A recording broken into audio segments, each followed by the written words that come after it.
Interpersonal usages. It may be used to increase one's self-confidence and may be used to avert becoming the target of gossip, vice. It serves as a method to overrule the power of gossip and other abused communication skills, vice.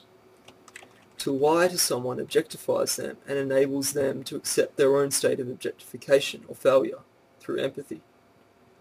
To not trust in someone is to objectify them, deny their subjective significance.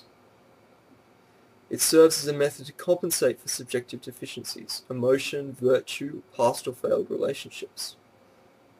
Apparent self-objectification may be employed having loved once and failed, tried to honour another by subjectifying them and oneself, and now either not wishing to try again or wishing to savour the honour given to that person by not giving it to anyone else. Apparent self-objectification may result from being hurt, objectified by another, and may be used to openly convey that they are not their object, that they are everyone's object, or can be anybody's object. Vindicates the objectified by bringing to surface or creating the impression of inherent faults in the observer, and the necessary action to forgive others, in particular the objectified, for their failures. It may therefore be used as a means of protection, or a method for obtaining nice treatment.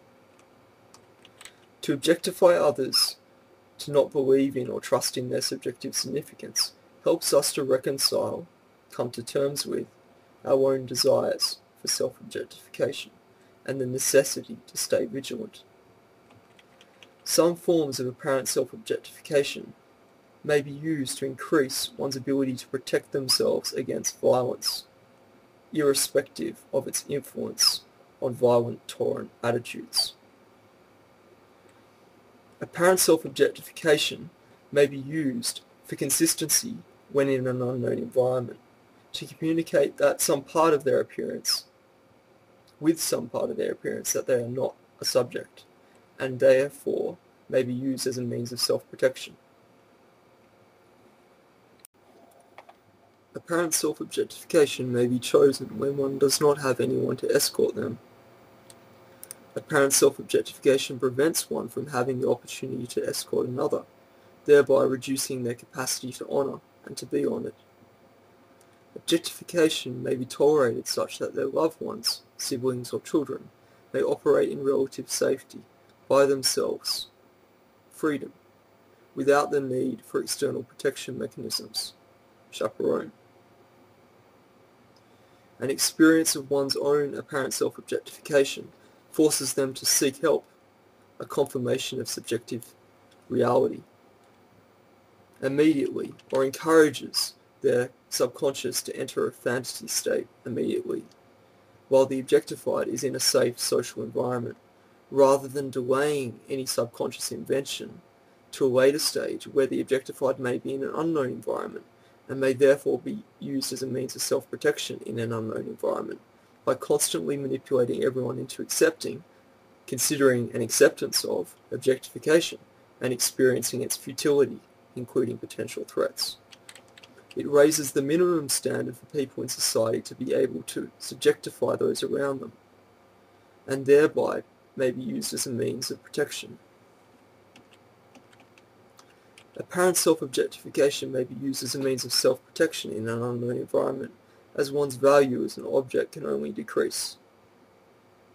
Apparent self-objectification may be used as a means of self-protection in an unknown environment, as it makes one lose their sense of dominance, their self-confidence, and therefore makes them less likely a potential threat.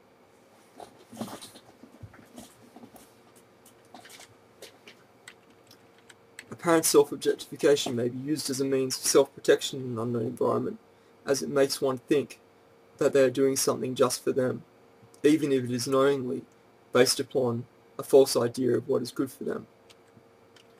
Apparent self-objectification may be used as a means of self-protection in an unknown environment, as it may be used to expose one's body shape while at the same time covering one's body, indicating that there is nothing more a potential threat is going to see, and that one is not available. Apparent self-objectification may be used as a means of self-protection in a perverse society, Aliases may be used as a form of apparent self-objectification and a means of self-protection, physical and psychological. They provide an opportunity to lie about oneself and therefore feel more comfortable about others lying about themselves. Apparent self-objectification. Apparent self-objectification may be used as a demonstration of physical fitness and therefore status in the natural hierarchy, class, and may be used as a means of self-protection. As apparent self-objectification may result in the subconscious feeling of an uncaring or inattentive subject, non-subject, it may be used to lower one's attractiveness to people on a subjective basis, particularly those who are not wished to be engaged with. Apparent self-objectification enables one to put themselves in an environment, situation, where they know they are not being nice anyway, acting in accordance with their own and another's subjective significance, without being inconsistent. Apparent self-objectification may be used to prevent the kind of attention which would otherwise be shown in response to the combination of their physical beauty, object, and their level of respect demonstrated by their decision not to flaunt their beauty, subjective significance. Apparent self-objectification may be used to avoid facing rejection in an objectification-tolerant society of their true selves. The combination of their physical beauty, object, and their subjective significance, demonstrated by a decision not to flaunt their beauty. One may involve themselves in apparent self-objectification because they don't want to give themselves away as a subject, else they might get hurt. Apparent self-objectification may be used by one to pretend that they need to prevent attention, thereby making other people think that they are desired in order to gain social status. It may involve the encouragement to accept a contradiction, or a belief that their own logical capacity is faulty, thereby eliminating their grasp on objective meaning, where objective here is used in the greater sense, external, objective, and subjective reality inclusive. It may therefore be used as a means to make other people dependent upon us as a source of truth, through subconscious acceptance of their own objectification. For example, asking a question of someone indicating that their logic should be trusted, and then proceeding to state that they are wrong. One can use it to make other people addicted to the objectification of oneself, and it can therefore be used to control them, empower oneself. The most effective method for one to create or feed an addiction to the objectification of oneself, themselves, is sex-dependent to an extent. In a male, it is most affected by the provision of external sensory stimulus, encouraging the interpretation of oneself as an object, and in a female, it is most affected by touch and sexual caress, demonstrating dominance of the male and the interpretation of the female as an object. Sexual addiction in females is as common as it is in males to an extent, subconsciously. They need to make babies when they are fertile just as much as males, and so both the male and the female mind are susceptible to manipulation by subconscious acceptance of objectification. The fulfillment of sexual addiction in females requires being objectified. It requires another person to objectify them, whereas in males it only requires an object, not necessarily another person. One needs to know, believe that another's desire for them is for real, and not just a form of mind control or a product of sexual addiction.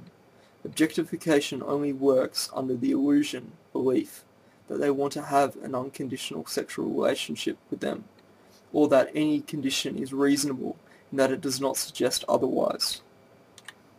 One cannot both wish to have an unconditional sexual relationship with someone and be involved in their own or one's own objectification, which is conditional by nature, being in denial of subjective significance. Therefore, objectification requires deception, either deliberate deception, pretending that one wants unconditional sexual relations with them, self-deception, contradictory thought processes as product of subconscious desire to self-objectify or sexual addiction, or indirect deception, unintentional objectification, fulfilling another's desire for objectification, which of itself is a product of contradictory thought processes, or as a product of false beliefs in another's desire for objectification. It encourages belief systems which mistake goodness for ignorance, arrogance, pride and self-righteousness, thereby denying one's subjective significance, making them become addicted to their own objectification, and thereby controlling them. Religion that teaches the objectification of others, e.g. absolute depravity, may be used to attract people on a sexual basis, being in confirmation of one's base desire to be an object in females, or more indirectly as an encouragement to objectify others in males.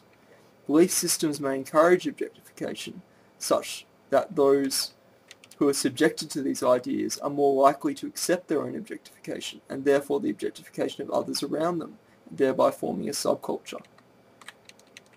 Apparent self-objectification may be used as a demonstration that one is putting effort into looking attractive, fit for their physical partner, their future partner. Apparent self-objectification may be used to demonstrate the amount of hardship they have experienced while exercising and therefore their subjective significance.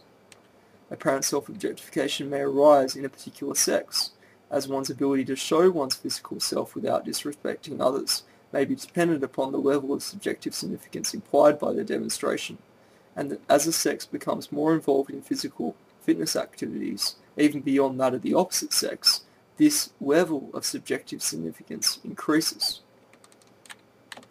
The attraction towards involvement in apparent self-objectification inflicts the most those who demonstrate to themselves the greatest subjective significance, those who do the most exercise, since they themselves are less likely to consider themselves an object.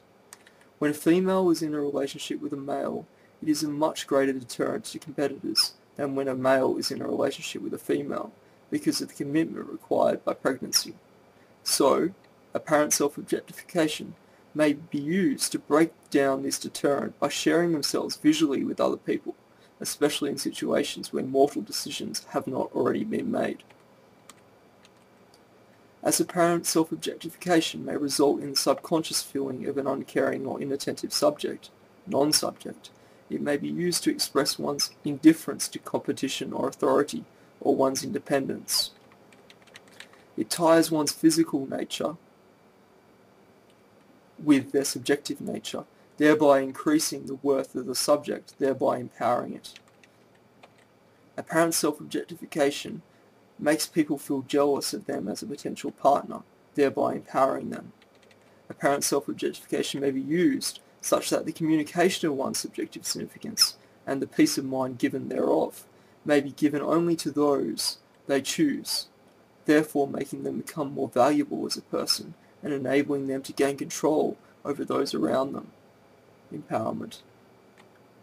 The tolerance of objectification discourages any one person belonging to the dominant objectified category from being targeted for abuse, since none of which will have a unique impact on a potential threat. The tolerance of apparent self-objectification discourages any one person belonging to the dominant objectified category from being targeted for abuse, since none of which will have a unique impact on a potential threat. Tolerance of apparent self-objectification may result in people not belonging to the dominant objectified category, e.g. innocent children, being targeted for abuse. The tolerance of objectification in the media may result in people not belonging to the dominant objectified category, e.g. apparent self-objectification, being targeted for abuse. One's apparent self-objectification creates an environment where their partner can appear to express their dominance in protecting them. Tolerance of one's apparent self-objectification supports the illusion fantasy that their partner is necessarily dominant. One's partner's apparent self-objectification makes one feel embarrassed or feel obliged to maintain an attitude which expresses the fact that their partner's objectification is false.